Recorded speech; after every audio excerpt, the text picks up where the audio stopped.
नमस्कार, स्वागत है आपका। आप देख रहे हैं नया लुक और मैं हर रोज की तरह आपका साथी अतुल हाजिर हूं फिर अपना सेक्शन, आपका प्रिय सेक्शन लेकर के, जिसका नाम है राजनीति की बात। और हर रोज की तरह हमारे स्टूडियो में स्वामी जी मौजूद हैं, जहां हम आज बात करेंगे अपने यूथ के राजनीति की इन्वॉल्वमेंट के ऊपर।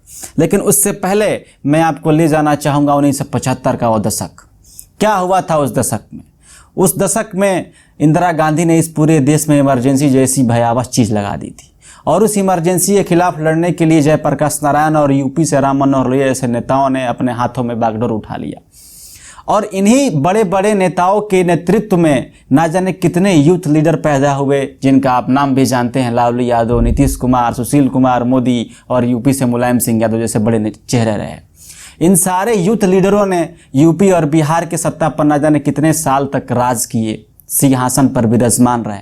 लेकिन आज यही नेता, आज के यही लीडर आज के यूथ के लिए क्या कर रहे हैं, क्या सोच रहे हैं और क्या योगदान है इनका, इसी परिप्रेक्ष्य के ऊपर हम आज बात करेंगे। क्योंकि बिहार में ये इलेक्शन भी चल रहा है, वहाँ भी कई सारे नए यूथ लीडर बन करके उभरे हैं, आए हैं, इलेक्शन लड़ रहे हैं, जिनमें तेजस्वी हैं और एलजेपी से चिराग हैं। लेकिन ये सब के सब एक ऐसे घर से आते हैं जिनके माता, जिनके परिवार के लोग, जिनके बाप, जिनके घर के लोग बड़े नेता, मंत्री और बिहार के मुख्यमंत्री भी रहे हैं।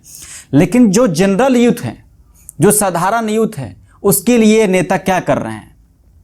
अगर हम 2011 के सेंसस की बात करें तो पूरे हिंदुस्तान में यूपी और बिहार एक ऐसा स्टेट है जहां सबसे लोवेस्ट मीडियन एज यूथ की है 20 साल की। और अगर आप इसी समय को बढ़ा करके 2026 तक जाएंगे तो यही लोवेस्ट मीडियन एज बढ़ करके 26 साल की हो जाती है। लेकिन अगर आप पूरे हिंदुस्तान के परिप्रेक्ष्य में इसको सोचेंगे तो पूरे हिंदुस्तान की एवरेज एज है मात्र 24 साल। तो आप ये पाएंगे कि पूरे यूपी और बिहारी वो पूरे हिंदुस्तान में एक ऐसा स्टेट है जहां सबसे ज़्यादा यूथ रहते हैं, और जिनसे किसी भी राजनीतिक दल को डरना चाहिए कि अगर ये यूथ जाग गए तो ये उनका क्या हाल करेंगे।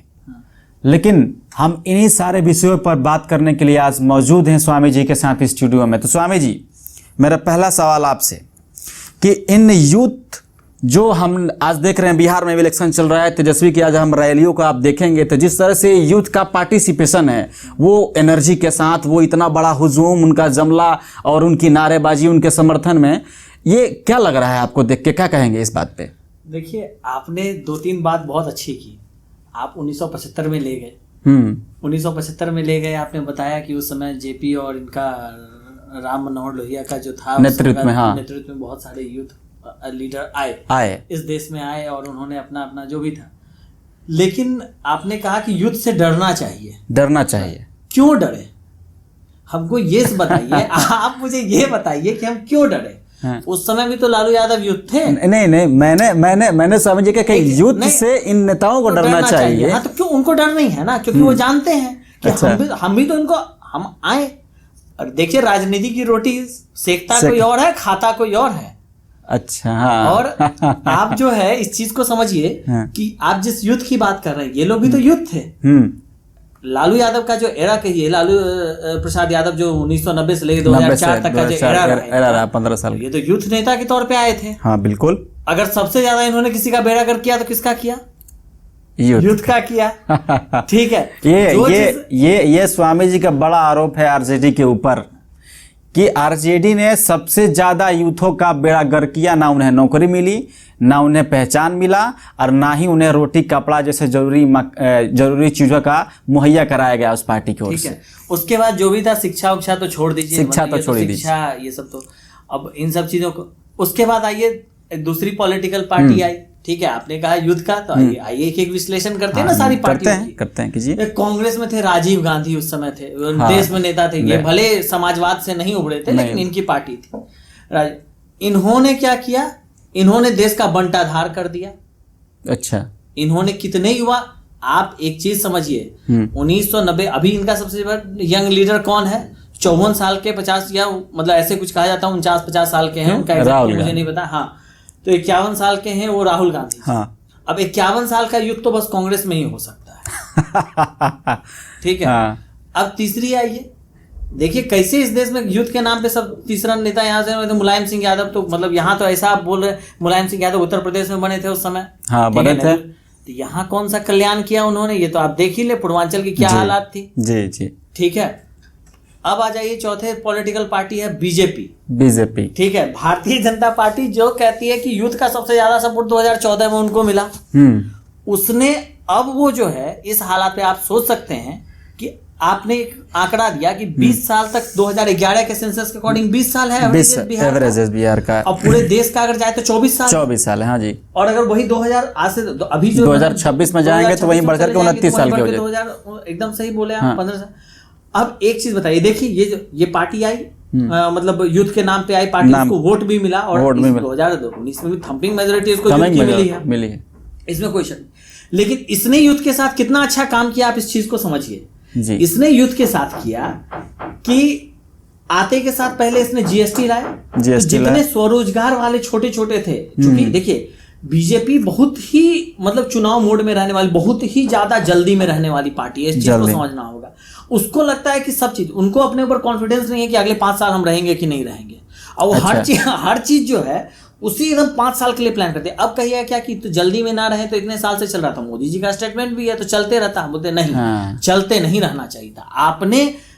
आप अगर किसी बदलाव की बात करते हैं तो आप बदलाव की जनक तो हैं, लेकिन ऐसा नहीं होना चाहिए सर कि अब बीएसएनएल में जो है, अब मान लीजिए आप कह रहे हैं कि यूथ आपके पास सबसे ज्यादा है ना जी, आज आप क्या बात कर रहे हैं, प्लान कर रहे हैं कि बीएसएनएल को प्राइवेटाइज कर देंगे, प्राइवेटाइज कर देंगे। अब मैं इलेक्ट्रॉनिक्स एंड कम्युनिकेशन से बीटेक हूं। अच्छा ठीक है। अब 2000 मान लीजिए जो 2000 अभी जो लड़के कर रहे हैं, हर साल 10 लाख इंजीनियर इस देश में निकल रहा है जी। अब उसका तो सपना था कि अब एक इलेक्ट्रॉनिक कम्युनिकेशन का क्या कि हम भैया IRTS बनेंगे, इंडियन जो है क्या कहते हैं IRTS के तरह हम काम करेंगे। एक सपना होता है, हम BSNL में जाकर के JE के पोस्ट पे बनेंगे, MSc के पोस्ट पे बनेंगे। आप तो प्राइवेटाइज करने का सोच लिए, लेकिन 2 मिनट भी आपने करंट यूथ के बारे में कुछ नहीं सोचा। हाँ। अब देखिए आप मेक इन इंडिया लाए, बहुत अच्छी बात है, लेकिन अभी के यूथ को इसका कोई फायदा नहीं होगा, क्योंकि इसका तो डिकेड बीत गया। जो हम लोग अभी बैठ करके आपस में बात कर रहे थे, जो आरजेडी कर रही थी 1990 से 2004 तक जो आरजेडी की कि एक पूरा यूथ का एज, देखिए एज तो एज ऐसा नहीं है कि रुका रहेगा, आपकी सरकार चलती रहेगा, ठीक है, एज तो बीत जाएगा। उसके बाद जब अभी आप जो जैसे सब चीज प्राइवेटाइज कर रहे हैं, हाँ। रेलवे को भी करा जा रहा है, एयर को भी, तो अब आप एक चीज बताइए, जब सब चीज को आप प्राइवेटाइज करते जाइए, तो रोजगार कहां से जाए? और जो यूथ का एस्पिरेशन था कि हम मान लीजिए 2014 में बीटेक किए, 2016 का जो लड़का बीटेक किया, वो तो इस भरोसे अपने कर लिया कि हम भैया यहाँ से निकलेंगे तो हम ये करेंगे वो करेंगे। तो अचानक से अगर आप सब चीज बंद करते जाएगा तो वो यूथ कहाँ जाएगा? करंट मतलब ये कह रहे हैं कि जो करंट यूथ है आज हिंदुस्तान की, चाहे यूपी की हो चाहे बिहार की हो, उसके लिए बीजेपी के पास कोई अभी ऑप्शन नहीं है। बात बीजेपी वो अभी क्या करे अतुल जी, बात बीजेपी की नहीं है। हाँ। बात हिंदुस्तान के किसी भी पॉलिटिकल पार्टी की है कि किन्हीं के पास दूर दूर तक कोई सेगासिटी नाम का वर्ड जो होता है, सेगेसियस वर्ड, कुछ नहीं कोई सोच रहा है। आपको सब चल रहा है, सब हवाई है। आप इस चीज को समझिए अतुल जी कि एक बार जो युद्ध का एज निकल गया, क्या बीजेपी वो भाई किसी भी सरकार पीएम रहे, किसी का भी सीएम रहे, उसको खाने के लिए 2 वक्त की रोटी नहीं होगी, आपका तो सत्ता चलता रहेगा ना जी। आपकी पॉलिटिकल पार्टी आज भी है, आरजेडी के समय इतने लोग बेरोजगार रहे, आरजेडी टीका रह गया, बेरोजगार लोग मर गए, भूखे मर गए ना। सही बात।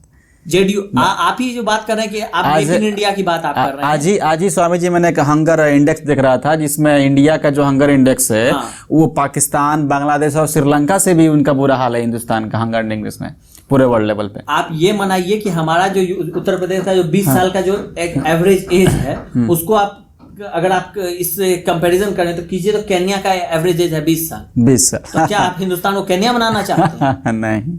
हाँ ठीक नहीं। आप बताइए, आप मेक इन इंडिया में इंफ्रास्ट्रक्चर खड़ा करें। इंफ्रास्ट्रक्चर ऐसा तो नहीं है कि सर आज आप make in India programme start किया, कल से कंपनी प्रोडक्शन शुरू है। सही बात। आप कीजिए, प्राइवेटाइज आप कीजिए, हम आपको बिल्कुल मना नहीं कर रहे हैं, लेकिन तब तक जब तक कि बीएसएनएल का सब्स्टिट्यूट आकर के खड़ा ना हो जाए, जब तक एयर इंडिया का कोई सब्स्टिट्यूट आके खड़ा ना हो जाए, उसके बाद बंद कर देंगे। भैया आप जिस कंपनी को मेक इन इंडिया के थ्रू ला रहे हैं ना इंडिया में, उससे पूछिए कि भैया तुम कब तक अपना स्ट्रक्चर स्टार्ट कर दोगे। वो अपना डेडलाइन बताएगा, भैया मेरा इंफ्रास्ट्रक्चर खत्म हो गया फलाने डेट को हो जाएगा। उस डेडलाइन के बाद आप उससे 6 महीना पहले 5 महीना पहले का एक टाइम पार्लियामेंट में बिल पास करवाइए। लोकसभा राज्यसभा आपका है कि इतने तारीख के बाद से ये जो है बॉडी है, तो मतलब दर्शकों को बताइए स्वामी जी कि नीति आयोग, आप ध्यान से सुनिए, ये भी एक यूथ की ही आवाज है कि पहले अब ये जितनी सारी इंफ्रास्ट्रक्चर की बात हो रही है उससे पहले आप इन करेंट यूथ के बारे में कुछ सोचिए। हाँ, जो आप ये बात कह रहे हैं। नहीं तो देखिए, आपका चुनाव तो आएगा जाएगा, वही कहते हैं मोदी जी की लोकतंत्र बनी रहनी चाहिए। हाँ, लोकतंत्र तो बना रहेगा, चुनाव पार्टियां आएंगी जाएंगी,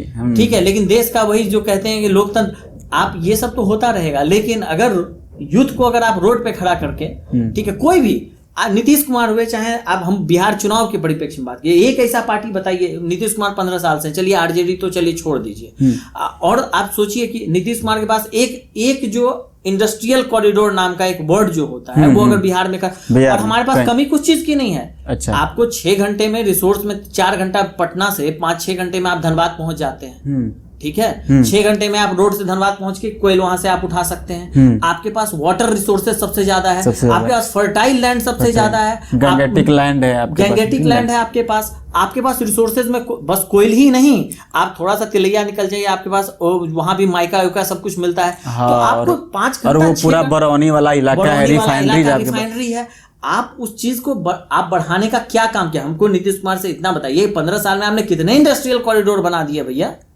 सही बात। बरौनी वाला जो IOCL जो एक फर्टिलाइजर था उसका उद्घाटन वगैरह किए, प्रोडक्शन स्टार्ट हुई है कि नहीं हुई है कोई नहीं जानता है। IOCL आजकल वो अपने दम पे सरकार चले, क्योंकि आपको ही पता है कि देश में 3 ही कंपनियां जो प्रॉफिट में चलती, बहुत सारी कंपनी है जो बम्पर प्रॉफिट देती है, ONGC, HPCL, IOCL, ठीक है, जो मतलब PSU है जो प्रॉफिट देती है, बाकी तो सब लॉस वाली है, तो उनका कोई मतलब ठीक है। तो एक दूसरा सवाल मेरा स्वामी जी आपसे ये है कि ये यूथों के साथ इतनी बड़ी समस्या तो है, हाँ। लेकिन जब आप इन यूपी और बिहार के आप इतने बड़े यूथों को जब देखेंगे तो ये जैसे मोबिलाइज किए जाते हैं एक प्रोपेगेंडा की तरह पॉलिटिक्स के अंदर, है ना, कि वो दंगा में काम आ रहे हों या उसकी रैली में भीड़ जुटाने में काम आ रहे हैं, है ना। तो अब इन यूथ करे क्या है, जब इसके पास क्या करे? मान लीजिए जो एक जागरूक यूथ भी है वो क्या करे इसके इनके लिए, मतलब बहुत अच्छी बात आप कहे। देखिए, जो जागरूक यूथ भी है उसके पास एक ही रास्ता है, वो है पलायन। क्या करे? पलायन करे। अगर आप पूर्वांचल और बिहार में पैदा हुए हैं तो आप क्या कीजिएगा? आप यूथ है तो पलायन कीजिएगा। और तीसरा चीज आपके पास है नहीं, क्यों? क्योंकि आप जिसको वोट दे रहे हैं वो आपको नौकरी नहीं देगा, ये आप मेरे से लिखवा लीजिए। अच्छा, आप जिसको वोट दे, जिस भी पार्टी को आप वोट दे रहे हैं, आज जो नीतीश कुमार के, यही जो लालू जी के पार्टी का जो अभी रैली चल रहा है, आप देखिएगा तो उसमें बहुत सारे यूथ आते हैं, बहुत युवा एकदम आते हैं, एकदम अपना एस्पिरेशंस मानते हैं कि अरे यार, मतलब तेजस्वी यादव भी हैं कि मतलब बताइए कि मतलब मेरी पॉपुलैरिटी इतनी ज्यादा, और वो यूथ हैं तो लोग सुनने आते होंगे। लेकिन हकीकत ये है कि आपके पास बस एक रास्ता है बिहार और यूपी में, ठीक है, आपके पास कोई, ये चीज आपको मानना पड़ेगा, बिहार तो खास करके एक लीडरलेस स्टेट है। अच्छा। ठीक है, जहां पे आपको मतलब एक लीडरलेस स्टेट है। अच्छा। जहां पे यूथ के नाम पे आपको कोई थोप दे, अगर बीजेपी सत्ता में आए तो कोई थोप देगी कि ये जवान, जैसे कांग्रेस अभी थोपी हुई है कि राहुल गांधी युवा हैं। अच्छा। वैसे ही कोई थोप दिया जाए तो वो अलग चीज होगा, मतलब अपने गांव की तरफ बोला जाता है ना कि थोपना जो होता है कि मतलब जबरदस्ती, हाँ, वो थोप दे, आप पे लाद दे कि हाँ ये युवा है, ये युवा है कह करके। लेकिन कोई भी ऐसा आप कभी भी किसी का मैनिफेस्टो नहीं देखे कि 19 लाख रोजगार जनरेट करेंगे, ये ऐसा कहा गया किसी पॉलिटिकल पार्टी ने कहा। अब वो 5 साल में 19 लाख रोजगार देगी। हमारे यहाँ की पॉपुलेशन क्या है आपको पता है? क्या है? हाँ, 10 करोड़ के आसपास, 10-12 करोड़ के आसपास, ठीक है, ठीक है। और उसमें आप 19 लाख रोजगार दिए, चलिए आपका हम मानते हैं 4 से 5 आदमी का परिवार हुआ, 1 करोड़ आपने रोजगार जनरेट। उसके बाद क्या? 5 साल में आपने 1 करोड़, क्या 10 लाख पॉपुलेशन, 10 लाख ही रहेगा? पॉपुलेशन बढ़ेगा कि नहीं बढ़ेगा? सही बात। लोवेस्ट पर कैपिटा इनकम है, गरीबी इतनी ज्यादा है। आज बिहार का चुनाव है तो बिहार, कल यूपी का हो जाएगा तो यूपी चलेगा। हाँ, लेकिन यहाँ का जो यूथ के साथ, और पता है दिक्कत क्या हुआ? आप जो डर की बात कर रहे थे, क्यों राजनीतिक पार्टी नहीं डरती हैं? आप जो डर की बात, राजनीतिक पार्टियां नहीं डरती। क्यों डरेंगी? क्योंकि उनको पता है कि जो पहले भी देखा है कि कैसे सपा बसपा जितनी पार्टी, तो यूथ की तो पार्टी थी आरजेडी, लालू यादव यूथ की, आकर के यूथ बन के आए, यूथ को छल के निकल गए। तो जब उनको पता है, मतलब उनको ये, मतलब ये यूथों का उनको एक लूप होल पता है कि आखिर इनको मैनिपुलेट कैसे करना है, इनका इस्तेमाल कैसे करना है ना, बिल्कुल, और उसका अपना काम लेकर के फिर निकल भी जाना है। बिल्कुल, इनको बहुत अच्छे से आता है चीजें। बिल्कुल बिल्कुल। ये देखिए, इस चीज को समझना होगा, यूथ के पास ज्यादा ऑप्शन है नहीं। अब आपको एक याद होगा कि अगर आपको केजरीवाल जी जब आम आदमी पार्टी 2014 में आई थी, यूथ जुड़े थे, मतलब पूरा देश का एक, लेकिन उन्होंने एक बाबा भारती वाला पर स्टोरी सुने थे कि नहीं? उन्होंने वही काम किया कि बाबा भारती का घोड़ा रहता है, डाकू लेकर के जाता होता है और मतलब क्या कहते हैं, वो डाकू से घोड़ा छीन लेता है एक मतलब साधु के वेश में। तो बाबा भारती उसको कहते हैं कि देखो, हमको तो ठग लिए, किसी और को मत ठगना। इस देश के यूथ के साथ जो अगर मतलब करंट जो सिनेरियो में सबसे बड़ा छलावा जो ये पार्टी जो मतलब जो बनी यूथ के नाम पे, बहुत बड़ा छलावा कि अब हम लोग जैसे मान लीजिए अगर हम राजनीति में जाना चाहते हैं तो पहले बात तो हमारी इच्छा शक्ति होनी चाहिए कि हमको गोली खाने के लिए बाहुबल, धन बल, ये तो राजनीति में होता है, हमेशा से होता है। बिहार में हम लोग बिहार के हैं तो हम लोग को पता ही है कि बिहार यूपी में बाहुबल धन बल के अलावा चुनाव नहीं हो सकता। बहुत बड़े हीरो हैं तो भी चौराहे पे गोली मार के आपकी जो है क्या कहते हैं, वही जो आपकी कीमत जो है वो 50 रुपए का कफन है। अगर आज का यूथ जो है वो अगर जाना चाहे तो बड़ा कटाक्ष करना चाहते हैं। बिल्कुल। तो यही आप देख रहे थे और मुझे उम्मीद है कि आपको ये सुनकर कि ये जो विश्लेषण किया हम लोगों ने, यूथ का पार्टिसिपेशन क्या है इन राजनीतिक गलियारों में, तो मुझे उम्मीद है कि आपको पसंद आया होगा। और आप देखते रहिए ऐसे नया लुक, हम रोज़ आपके सामने हाजिर होते रहेंगे। ऐसे ही एक राजनीति की बात का एक नया टॉपिक के साथ फिर हाजिर होते हैं, मिलते हैं। तब तक अपना बेहद ख्याल रखिए, खुश रहिए, मुस्कुराते रहिए। नमस्कार।